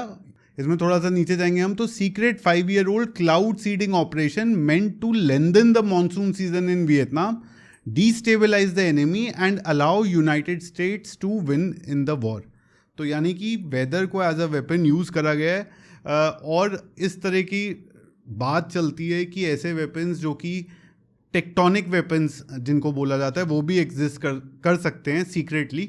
ये क्यों सामने नहीं आते, उसका रीज़न एनमॉड ट्रीटी है। एक बार हम एनमॉड ट्रीटी 1977 की भी दिखा दें। सो एनवायरमेंटल मॉडिफिकेशन कन्वेंशन कि यानी कि आप जो है प्रोहिबिशन ऑफ मिलिट्री और any other hostile use of environmental modification techniques, ये आप नहीं कर सकते। ये यूएन की ट्रीटी है, इसलिए कोई भी देश जिसके पास ये कैपेबिलिटी शायद हो भी तो वो खुल करके इसके बारे में बताएगा नहीं। बिल्कुल सही बात। तो ये बहुत ही फैसिनेटिंग मेरे को लगा ये चीज़ कि जो एलिमेंट्स की हम बात करते थे और हम ऐसा सोचते थे, जब मैंने इसके बारे में पढ़ना शुरू करा तो मुझे सच में हैरानी हुई ये देख करके कि ये एलिमेंट्स को भी एज अ वेपन हम खुद यूज़ कर चुके हैं। जी, हम मॉडर्न में तो बात करेंगे, लेकिन एंशिएंट टाइम पीरियड में भी हमने इसको बहुत इस्तेमाल किया है। इसी के 5 एलिमेंट्स के अलावा अगर हम और डीप डाउन जाएं तो ऐसे में आते हैं इल्यूजन और कंट्रोल करने वाले कुछ खास दिव्यास्त्र। अब इसकी अगर मैं बात करूं तो इसमें एक और अस्त्र था, वो था सम्मोहन अस्त्र। तो जब हम सम्मोहन अस्त्र की बात करते हैं ना, तो इसके लिए हमें एंशिएंट टेक्स्ट में भी वर्णन मिलता है। महाभारत के विराट पर्व में अध्याय 66 और 67 में इसका विस्तार से वर्णन किया गया है। उस समय में पांडव समूचे वो वनवास में थे और वो विराट में छुपे हुए थे। तो अर्जुन जो था वो बृहन्नला बना हुआ था। अब उस समय उनको पता चल चुका था कि कीचक का वध हो चुका है। वो एक्चुअली जो वहाँ के साम्राज्य थे, विराट सम्राट था, उनका वो अंगरक्षक था, सेनापति थे, उनको मार दिया गया था भीम के द्वारा। तो ऐसे में कौरवों को पता चल गया, ये था अज्ञातवास। इस टाइम पे अगर वो पकड़ लेते पांडवों को तो दोबारा उनको 12 वर्षों के लिए वनवास भेज दिया जाता। अब ऐसे में वो सब पहुंच गए उनसे युद्ध के लिए कि हमें पता है कि पांडव यहीं छुपे हैं। अब सामने पूरी कौरव सेना थी। अब दूसरी तरफ एक और जो सेकंड लोकेशन थी, वहाँ पर भी उनकी सेना जा चुकी थी विराटों की। यहाँ पर सिर्फ और सिर्फ अर्जुन बृहन्नला के रूप में थे और विराट के बेटे थे। अब सामने थे कौरव सेना। अब ऐसे में उस समय उन्होंने इस्तेमाल किया था सम्मोहन अस्त्र का। अब सटीकता से वार किया, जो प्रॉपरली हिप्नोसिस होता है वो प्रॉपर उस अस्त्र के अंदर पावर थी, उससे सभी के सभी वहाँ पर सम्मोहित हो गए। अब अर्जुन ने उसी समय में उन सबके कपड़े उतार दिए, नग्न अवस्था में उनको कर दिया सबको। तो ये उस सम्मोहन अस्त्र की पावर थी कि उन्होंने सम्मोहन अस्त्र छोड़ भी दिया और उसके बाद उन सबके कपड़े भी उतार दिए, उनके वस्त्रहीन कर दिया सबको। तो यानी कि उनके लिए लज्जा की बात थी। उसके बाद सभी कौरव वहाँ से निकल भी चले, भाग गए थे वहाँ से। जब उनको वापस होश में आए तो उसके बाद वहाँ से भाग भी गए वो उस तो चीज़ को लज्जित हो ये गए। एग्जैक्ट वेपन यूज़ हुआ था 2002 में मॉस्को में एक थिएटर में। होस्टेज रखा था बहुत सारे लोगों को, और उस समय रशियन आर्मी ने डिसाइड करा था इनकैप्सिकेटिंग एजेंट यूज़ करने के लिए। अच्छा। एक गैस होती थी फेंटेनिल नाम की, उसको छोड़ा गया था उस थिएटर में। हालांकि उसके इफ़ेक्ट्स को कंट्रोल नहीं कर पाए थे, तो 130 होस्टेज भी मर गए थे उसमें। बट उसका इंटेंशन यही था कि सब लोग बेहोश हो जाएंगे। उस समय वो जाकर के एयर डक्ट्स के थ्रू फेंटेनिल को छोड़ा गया था, और उस समय जाकर के जो लोग टेररिस्ट थे उनको पकड़ा जाएगा और बाकी लोगों को आज़ाद कर दिया जाएगा। ये प्लान था। तो ये एक्चुअल में हो चुका है 2002 में। अच्छा। और ऐसे ही शायद मॉडर्न ज़माने में BZ गैस, आई गेस यही इसी चीज़ को लेकर ये कोल्ड वॉर एरा का वेपन है ये BZ गैस जो आपने बात करी, जो कि हैलुसिनेशन कॉज कर सकता है। इस तरह की गैस है ये कि जो कि हैलुसिनेशन कॉज कर सकती है विक्टिम्स को। अच्छा। और माइंड कंट्रोल पे एक MK अल्ट्रा करके प्रोजेक्ट की फाइल्स भी डिक्लासीफाई हुई थी, जिसके अंदर ये बात हुई थी कि किस तरह से साइकोलॉजिकल लेवल पे जो है किसी को कंट्रोल करा जा सकता है। उस पे एक्सपेरिमेंटेशन चल रहा था US आर्मी का। तो बहुत ही फैसिनेटिंग है ये बात कि ये महाभारत में वर्णित है ये। और ऐसे ही अब ना अगला जो मैं अस्त्र बता रहा हूँ वो भी इल्यूजन से ही रिलेटेड है, लेकिन वो इनविजिबल कैटेगरी को दर्शाता है। अब अगर रामायण को डिपीट किया जाए एंशिएंट टेक्स्ट में, अगर उसको पढ़ा जाए तो बाल कांड में ना इसका वर्णन आता है, सर्ग 27 में, सर्ग 27 में इसका वर्णन आता है कि जब विश्वामित्र खुद भगवान श्री राम को सिखा रहे थे तो एक अस्त्र का उन्होंने स्पेसिफिक नाम लिया था, इसे कहते हैं अंतर्ध्यान अस्त्र। अब इस अस्त्र के अंदर ऐसी पावर थी कि ये आपको दुश्मनों के सामने इनविजिबल दिखा सकता था। यानी कि अगर आप चाहो कि आप दुश्मन की नज़रों में ना हो तो आप अंतर्ध्यान अस्त्र को छोड़ दो, वो आपके लिए एक सुरक्षा कवच बना देगा, इनविजिबल सा कोटिंग कर देगा जो आपको कोई देख ना पाए। और ये आप अपनी सेना के साथ भी कर सकते थे। यानी पूरी सेना की मूवमेंट जो है वो पता नहीं चलेगी, जो आज की डेट में टेक्नोलॉजीज होती हैं जो रडार पे नहीं दिखाई देती। जी बिल्कुल, स्टिल टेक्नोलॉजी जिसको हम कह सकते हैं कि रडार में कैप्चर नहीं होती है। बिल्कुल हाँ, जो कि ऐसा बोला जाता है कि जो US के क्राफ्ट्स हैं वो रडार नहीं डिटेक्ट करता है, वो रडार के वेव्स को या तो डिफ्लेक्ट कर देता है या फिर एब्जॉर्ब कर लेता है। तो रडार पे पता नहीं चलता है कि कितना बड़ा एयरक्राफ्ट आ रहा है। अब इसे क्वांटम कैमोफ्लेज भी कह सकते हो। जो हम विमान हमारे यूज़ करते हैं आज के जेट जितने भी यूज़ करते हैं, F-35 हो गया या हमारे कोई भी और जेट्स हो गए, तो ये कैमोफ्लेज को रूप में यूज़ किया जा सकता है। तो वो टेक्नोलॉजी एंशिएंट टाइम में भी थी और अभी भी अगर देखा जाए तो सिमिलर वे में चल रही है। और इसी में ना इल्यूजन कैटेगरी में एक और अस्त्र आता है, उसको कहते हैं गंधर्व अस्त्र। अब ये ना कर्ण पर्व में इसका वर्णन मिलता है, महाभारत के दौरान में मिलता है। कहते हैं कि उस समय में अर्जुन ने कौरवों के ऊपर इसको छोड़ा था। ये एक्चुअली गंधर्व क्या करता है, गंधर्व बेसिकली उस टाइम पे एक जीव थे जो कि महाभारत में एग्जिस्ट करते थे, और वो आधे घोड़े आधे इंसान होते थे। कुछ कुछ उसमें से गंधर्व जो थे, मतलब बेसिकली उनकी शादियां अप्सराओं से होती थी, तो वो हमेशा आपको जंगलों में ही मिलते थे। ऐसा ही उन्होंने कौरवों के ऊपर भी इस गंधर्व अस्त्र को छोड़ा था। वो एक्चुअली ध्वनि की ऐसी तेज प्रकाश करता है, ध्वनि संगीत उनको एक्चुअली बहुत पसंद है गंधर्वों को। तो वो ही बिल्कुल ऐसी वेव्स छोड़ता था वो उस समय में कि आपको कन्फ्यूजन हो जाती थी कि हो क्या रहा है, आपको समझ ही नहीं आता था। मतलब माइंड एकदम से इल्यूजन से भर गया है। उसमें जब अर्जुन ने ये कौरव सेना के ऊपर छोड़ा तब उसमें हमें पता चलता है कि जो सेना थी वो भ्रमित हो रही थी। उन्हें लग रहा था कि 1000 अर्जुन है ना, और उसके अलावा उन्हें लग रहा था कि धरती फट रही है, कुछ हो रहा है। उन्हें आकाश में बहुत बड़े बड़े बादल दिख रहे थे, कुछ कुछ आसमान से गिरती हुई चीज़ें नज़र आ रही थी। तो ये स्पेसिफिक यूज़ किया गया था अर्जुन के द्वारा महाभारत में। तो ये तो ऐसा ही कुछ वेनेजुएला में भी वेपन इसी तरह का था, ऐसी बात होती है, जो बिल्कुल आज जो अभी हाल फिलहाल USA ने जिसको इस्तेमाल में लाया गया था। हाँ, सो US use amazing sonic weapons, यानी सोनिक मतलब साउंड जो आपने कहा, Sonic weapons in Venezuela raid suggests Trump. So rumors around the use of sonic weapon during the military attack circulated after White House press secretary shared an alleged eyewitness account said to be from one of president's own guards describing what happened when the device was deployed. The witness said he saw something launched that he couldn't really describe, but it felt like a very intense sound wave. कि बहुत ही तेज ध्वनि जैसे आपने कहा वैसी sound wave आई, ऐसा लगा. Suddenly I felt like my head was exploding from the inside. He added, he further stated that the device caused several soldiers to bleed from nose and even vomit blood, with many collapsing and unable to stand. Soon after Trump bragged about secret US weapons, Russia demanded more information about the device. So जैसा आपने कहा कि आवाज़ से जो है वो भ्रमित हो जाते थे, तो कुछ इसी तरह का इफेक्ट वेनेजुएला में भी दिखाई दिया. बिल्कुल बिल्कुल वैसा ही बिल्कुल इफेक्ट हमें देखने को मिलता है. हमारे एंशिएंट टाइम में भी इस बिल्कुल ऐसे ही डिस्क्राइब किया गया कि ध्वनि की तरंगें छूटती थी जो कि सामने वाले को पूरी तरह से भ्रमित करती थी. उन्हें समझ नहीं आता था हो क्या रहा है. इल्यूजन्स भी क्रिएट होते थे माइंड में कि कुछ कभी कुछ बड़ा दिख रहा है, कभी कुछ होता हुआ दिख रहा है. तो ये सारी चीज़ें बिल्कुल इसके साथ रिजेंबल करती हैं. सोनिक वेपन टेक्नोलॉजी जो है शायद हमारे पास एंशिएंट टाइम में थी. बिल्कुल.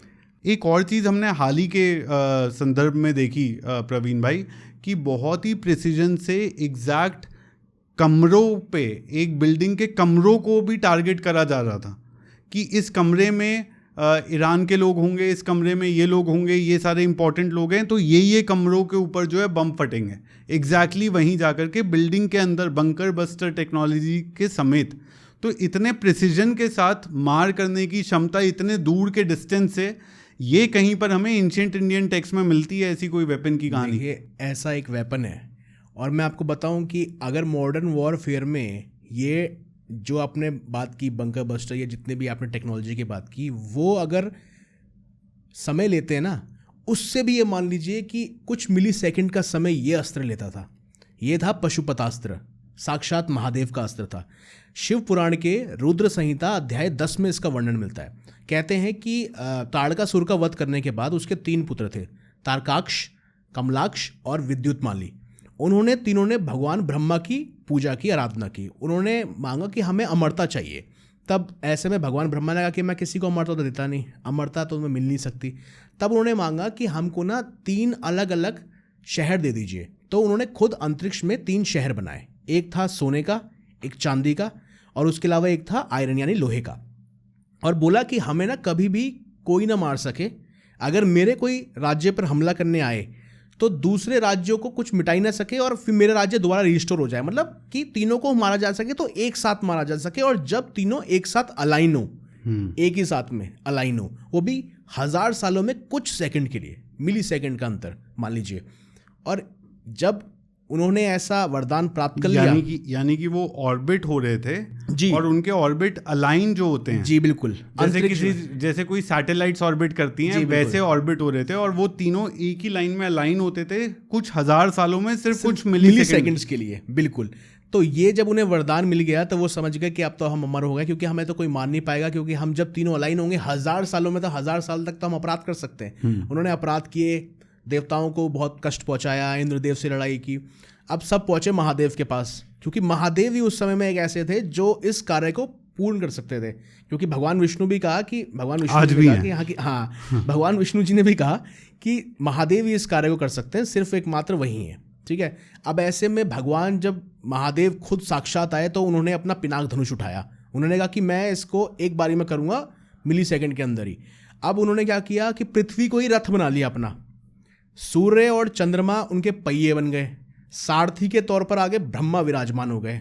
अब वो निकल गए ऑर्बिट पे एकदम कि भाई पहुंच गए गैलेक्सी में. उस समय उन्होंने अपना पिनाक धनुष उठाया, प्रत्यंचा के तौर पर अपना गले से वासुकी नाग निकाला और प्रत्यंचा बना दी. और उसी समय मंत्रोच्चार करके अपना सबसे घातक अस्त्रों में से एक पशुपतास्त्र, पूरे आप अगर कहीं पर भी वर्णन अगर मैं देखूँ ना एंशिएंट टेक्स्ट में, सिर्फ 2 जगह मिलता है. एक मिलता है भगवान शिव द्वारा चलाया गया पशुपतास्त्र, और एक मिलता है कि महाभारत में जब अर्जुन ने उसे प्राप्त किया था. अब जब हम वापस स्टोरी में आते, उस पशुपतास्त्र को निकाला और उसका संधान किया. कुछ मिली सेकेंड के लिए, मान लीजिए फ्रेम में वो एक मिली सेकेंड का अंतर था सिर्फ, और प्रिसाइजली उसको छोड़ दिया गया और तीनों को एक साथ उन्होंने डिस्ट्रॉय कर दिया.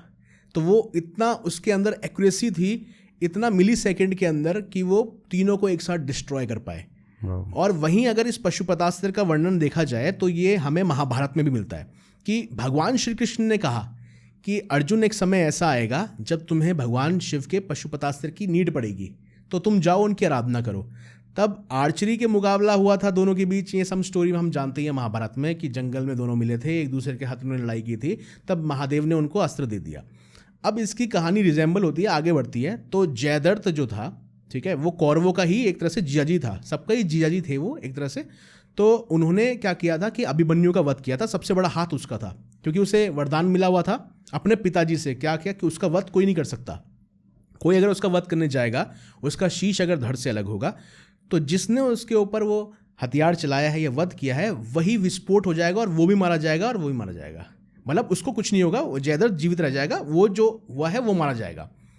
तब अर्जुन ने मतलब एकदम सटीकता के साथ अपना पशुपतास्त्र, भगवान श्री कृष्ण ने अपनी माया चली थी, पूरे दिन को अंधकार में तब्दील कर दिया गया। जयद्रथ सामने आया, उसके बाद उस तीर को छोड़ा गया और सटीकता से वो तीर उसके धड़ को लेकर सीधा उनके पिताजी के चरणों में गया, जहाँ पर उन्होंने वो वरदान दिया था कि होगा। तो उनके पिताजी और जयद्रथ दोनों की वहाँ पर मृत्यु हुई, क्योंकि वो वहीं विस्फोट हो गया, वहीं विस्फोट हो गया वो पशुपतास्त्र। तो मतलब इतनी सटीकता से वार करने की क्षमता सिर्फ पशुपतास्त्र में थी।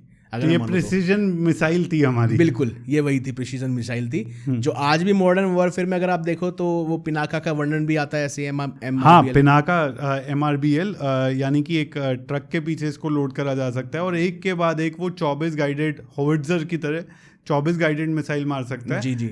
जो एक ही जगह बिल्कुल प्रिसीजन के साथ गिरेंगी। तो वो पिनाका MRBL भी कहीं ना कहीं उससे जुड़ा हुआ है, बिल्कुल एकदम। अब आते हैं हम काल्की अवतार पे, क्योंकि काल्की अवतार और उनके वेपन्स के बारे में बहुत बात करी जाती है और उनको कौन कौन उनका साथ देगा जी। एक तो जिसमें हमने परशुराम जी की बात करी, हनुमान जी की बात करी, अश्वत्थामा की बात करी, ये सब कहीं ना कहीं उनको सिखाने के लिए, उनको बताने के लिए आएंगे। लेकिन उनके जो वेपन्स की बात होती है या उनके जो सपोर्ट सिस्टम की बात होती है, उसमें क्या क्या टेक्नोलॉजी बताई गई है? देखिए, अगर मैं अभी कल्कि अवतारों के पहले अगर मैं विस्तार से चलूँ थोड़ा, तो उनके ना कई सारे हथियारों का वर्णन मिलता है। कहते हैं कि आने वाले समय में उनको सुदर्शन चक्र भी मिल सकता है। कुछ कहते हैं, कॉन्स्पिरेसी थ्योरीज के अकॉर्डिंगली मैं बात करना चाहता हूँ कि कुछ कहते हैं कि कर्ण का कवच और कुंडली पड़ा हुआ है जो उन्हें मिल सकता है, ऐसी बात की जाती है। लेकिन जो हमारे कल्कि पुराण में वर्णन मिलता है, अब उसके अकॉर्डिंग अगर हम चले तो कल्कि अवतार को उनको एक नंदक तलवार प्रोवाइड की जाएगी, वो खुद उन्हें सिखाएंगे परशुराम जी, वॉरफेयर एक्सपर्ट। आप उनके बारे में तो जानते ही हैं कि उनके 3 महान शिष्य हुए, भीष्म पितामह, द्रोणाचार्य और खुद कर्ण।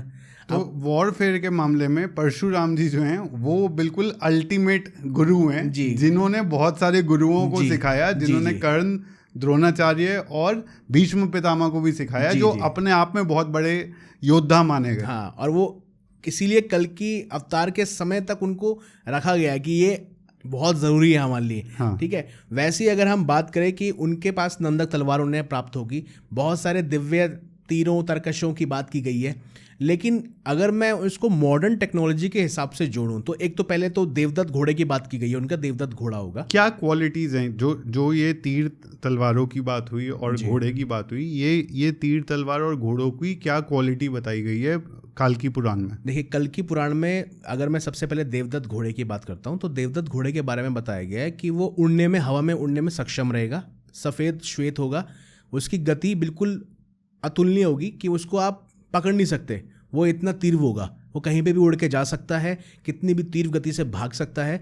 तो इसके लिए उसको देखा जाए तो मतलब हाइपरसोनिक, एक तरह से मैं बस वर्ड जोड़ रहा हूँ। हाँ। ठीक है, मैं इसको कंपेयर नहीं करना चाह रहा, पर बहुत सुपर स्पीड होगी। ठीक है उनकी। उसके अलावा उनके पास जो दिव्य तीर तरकश बताए गए हैं, तो अब जितने भी ये दिव्यास्त्र अगर आप मान लीजिए, ये सारे जितना भी दिव्यास्त्र थे, इन सब का ज्ञान ऑलरेडी परशुराम जी के पास है।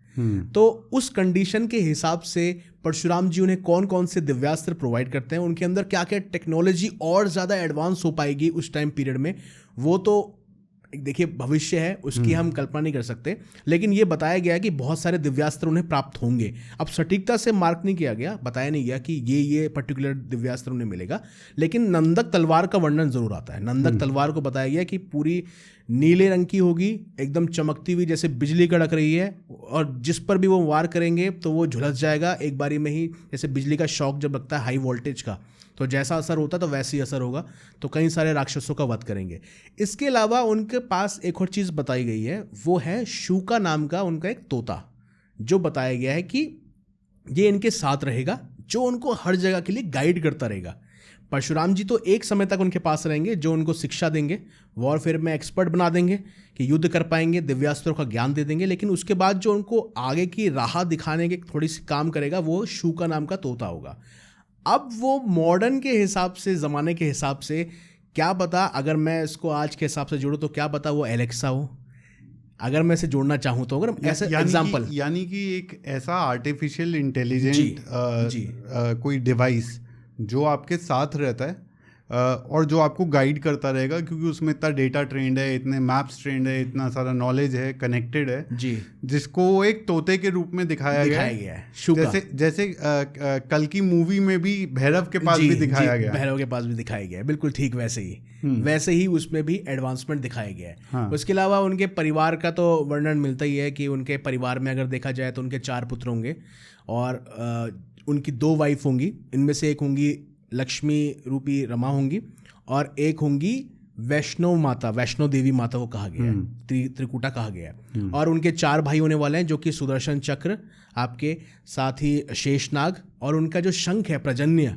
उनके अवतार होंगे। जैसे ठीक वैसे ही जैसे रामायण में उनके अवतार हुए थे ना, लक्ष्मण जी साक्षात उनके शेषनाग के अवतार थे, भरत जी सुदर्शन चक्र के अवतार थे, और शत्रुघ्न जो थे वो साक्षात प्रजन्य के अवतार थे। तो वैसे ही ठीक रिजेंबल करेगा ये कल की अवतार के जो कल की पुराण में वर्णन है कि कल की अवतार जब जन्म लेंगे तो उनके साथ ऐसा ऐसा होगा। ये अवतार का भी अगर सोचें तो ऐसा नहीं लगता कि जैसे अगर कोई डिवाइस है जो कि कॉन्टिन्यूसली लर्निंग कर रहा है, बिल्कुल, और वो फिर सारी नॉलेज उसी एआई को एजेंट बना करके किसी और चीज़ में डाल दी जा रही है, तो इसलिए सुदर्शन, क्योंकि उसने इतने टाइम इतना वॉरफेयर देखा, सीखा, इतना दुनिया के बारे में सीखा एज अ डिवाइस, तो वही एआई का जो है मेमोरी लेकर के कहीं पर डाल दिया, तो हमने बोला अवतार ले लिया। जी, अगर इसको जोड़ना चाहें तो हम देखिए मॉडर्न टेक्नोलॉजी से तो हम अनगिनत तरीके हैं हम उसके जोड़ सकते हैं। हाँ। कहीं ना कहीं से हम उसे रिजेंबल कर सकते हैं। अब इसी में अगर हम बात करें जो विपक्षी सामने सेना होगी, हाँ। अब हम जैसे कि बढ़ते हैं कि आजकल एडवांस हो चुका है, एआई ज़माना आ चुका है, जगह जगह अगर आप चाइना चले जाएं या किसी और कंट्री चले जाएं तो आपको रोबोट्स दिख जाएंगे। हाँ। तो ऐसा पॉसिबल है कि आने वाले टाइम में रोबोट्स की मात्रा ज़्यादा बढ़ जाएगी। कल की तारीख में कुछ एआई में हमारी कमी हुई या कुछ इंसानी चूक हुई तो रोबोटिक्स इंसान के ऊपर हावी होकर उसे कैप्चर कर सकता है। यानी कि एक तरह से वो साइबॉर्ग्स बन सकते हैं जो वॉरफेयर में आगे इन फ्रंट रहेंगे। और यहीं पर ये मेंशन भी होता है कि जो कली पुरुष यानी कलयुग का जो विनाशकारी राक्षस होने वाला है वो खुद अपनी सेना में कई सारे साइबॉर्ग्स को भी रखेगा। यानी कि एआई टेक्नोलॉजी एग्जैक्ट क्या लिखा है, एग्जैक्ट कोका विकोका तो सेना कमांडरों के बारे में बताया गया है। एआई के साथ अगर उसको कनेक्शन में देखूं तो उसमें बताया गया है कि कोका और विकोका के अंदर ये पावर है कि आप उन दोनों को अलग अलग नहीं मार सकते। यानी अगर आप कोका को मारोगे तो विकोका उसको जिंदा कर देगा, विकोका को मारोगे तो कोका जिंदा कर देगा। इसीलिए कल की पुराण में फिर ये बताया भी गया, विस्तार से बताया गया कि इन दोनों को भगवान जो कल की अवतार हैं वो अलग अलग डायमेंशन में ले जाते हैं, अलग अलग डायमेंशन में ले जाकर अलग अलग करते हैं और उसके बाद उनका वध करते हैं। इसके साथ वो जो उनकी सेना है उनके साथ भी युद्ध करते हैं। तो अगर इसको देखा जाए तो कहीं ना कहीं मैं इसको देखो ये नहीं कहूँगा कि 100% ये वर्णन मिला है कि साइबॉर्ग्स होंगे, बट जिस हिसाब से अभी अगर मॉडर्न एरा चल रहा है कि ऐसा पॉसिबल है कि आने वाले टाइम में रोबोट्स भी होंगे जो सेना में लड़ रहे होंगे, क्योंकि उन्हें कैप्चर करना, उनके माइंड के साथ खेलना आसान होगा कली पुरुष के लिए। कल की अवतार के बारे में हम जान गए कि उनकी सेना में तो देखिए बहुत सारे चिरंजीवी होने वाले हैं, ठीक है। और यहाँ तक कि अगर मैं वर्णन करूँ तो स्पेशली भगवान गणेश का मेंशन भी होता है कि वो भी धूम्रकेतु के रूप में अवतार लेंगे। भगवान गणेश का भी वर्णन होता है कि धूम्रकेतु के रूप में अवतरित लेंगे अगर हम गणेश पुराण का अध्ययन करें तो। अब अगर हम डीप डाउन जाएं कल की पुराण में, ठीक है, कल की पुराण को डीप डाउन पढ़ते हैं तो कल की अवतार के साथ साथ बहुत सारे चिरंजीवियों का वर्णन आता है, जो कि अलग अलग चिरंजीवी, जिसमें सप्त चिरंजीवी हो गए, सप्त चिरंजीवी के अलावा सप्त ऋषि हो गए, इसमें मार्कंडेय भी हो गए हैं, आपके देवापी भी हो गए हैं, बहुत सारे हैं। अगर अपोजिट में जाएं, हम अगर बात करें कि कली पुरुष, तो सबसे भयानक होने वाला है कली पुरुष, कलयुग का। तो वो पहले ही द्वापर युग में गया था, ठीक है, उस टाइम पे जब द्वापर युग और कलयुग का संधि काल चल रहा था, यानी कि वो फ्रेज जब 5000 साल बचे थे कन्वर्ट होने में कलयुग को। तो जो कली पुरुष की जो सेना होगी ना, उसमें वर्णन ये भी मिलता है कि इंसानों को भी इन्वॉल्व किया जाएगा। स्पेसिफिक वो वाले इंसान होंगे जिनका माइंड पूरी तरह से गंदगी से भर जाएगा, डर्ट जिनके अंदर प्रॉपरली हो जाएगा, कि जो ईश्वर को नहीं चाहते, जो सिर्फ राक्षसों को चाहते हैं, या जिनके अंदर हल्का सा भी मैल होगा, वही प्रॉपरली आएंगे। अगर देखा जाए तो जो कली पुरुष था ये संधि काल में ही आ चुका था, द्वापर युग, और जब कलयुग का 5000 साल बचे थे तब आ चुका था। तो राजा परीक्षित, जो कि महाभारत में हमने बताया कि अश्वत्थामा ने जिनके जब वो उत्तराई गर्भ में थे तब तीर छोड़ा था, तो वही राजा परीक्षित एक दिन पहुंचते हैं तो देखते हैं कि एक गाय है, उसके चारों पैरों को ना खा रहा है, एक एक करके एक काली सी परछाई खा रही है। तो 3 स्तंभ वो खा चुका है, 3 पैर वो खा चुका है, एक पैर पर वो टिकी हुई थी गाय। चौथे पैर को जब वो खाने जा रहा था तब वहाँ पर राजा परीक्षित उसे मारने के लिए आगे बढ़े। तब उसने भीख मांगी कि भाई आप राजा हैं, दयालु हैं, मुझे छोड़ दीजिए। चाहते तो उसका अंत कर सकते थे, वहीं पर उसका अंत हो जाता, लेकिन वो अंत हुआ नहीं। अब वो भगवान की लीला मानिए कि इसको आगे बढ़ाना था, जो भी था। तो उसने बोला कि जो परीक्षित थे राजा, उन्होंने छोड़ दिया। उन्होंने बोला कि ठीक है तू जा, कोई दिक्कत नहीं, लेकिन तू मेरे राज्य के आसपास कहीं भी मत नजर आई हो। उसने कहा कि मुझे रहने के लिए कहीं स्थान तो दो। तब उन्होंने 4 डिफरेंट स्थान दिए। सबसे पहले उन्होंने दिया कि कहीं पर भी जो इंसानी महल है, गंदगी है, उसमें तू प्रवेश करेगा, उसमें तू रहेगा। कहीं पे भी वैश्यावृत्ति इंडियन प्रोस्टिट्यूशन होता है तो वहाँ पर रहेगा। कहीं पे भी मदिरा पान जो होगा वहाँ पर तू रहेगा, और कहीं पर भी जुआ होता है यानी कि गैम्बलिंग होती है, वहाँ पर तू रहेगा। इन चारों में रहेगा। तो उसने बोला कि अब इन 4 तो हर जगह ये तो गंदगी रहेगी, मतलब अच्छे लोग कहाँ आएंगे। तो उसके माइंड में आया कि मुझे सोना भी चाहिए। तो उसने बोला कि मुझे ना सोने में भी जगह दे दो, लालच थोड़ा सा। तो वो समझ गया परीक्षित ने कहा कि ठीक है तू जा, तू सोने का भी ले सकता है। अब जो सोना लेना चाहेगा तो यानी लालच करेगा तो तू उसके मस्तिष्क में प्रवेश। अब उन्हें राजा परीक्षित को ही नहीं पता था कि उन्होंने भी सोने का मुकुट पहना हुआ है। हाँ, तो वो उनके मुकुट में ही प्रवेश करके उनके माइंड को उसने पूरी तरह से डाइल्यूट किया। और फिर आगे हमें फ्रेजेस मिलते हैं बहुत सारे कि उन्होंने एक ऋषि के गले में ही सांप लपेट दिया, जिसके बाद आगे चलकर तक्षक नाग ने उनको डसा और वो मर गए थे। तो वहाँ से वो पांडवों का कुल अगर देखा जाए तो नष्ट हो गया।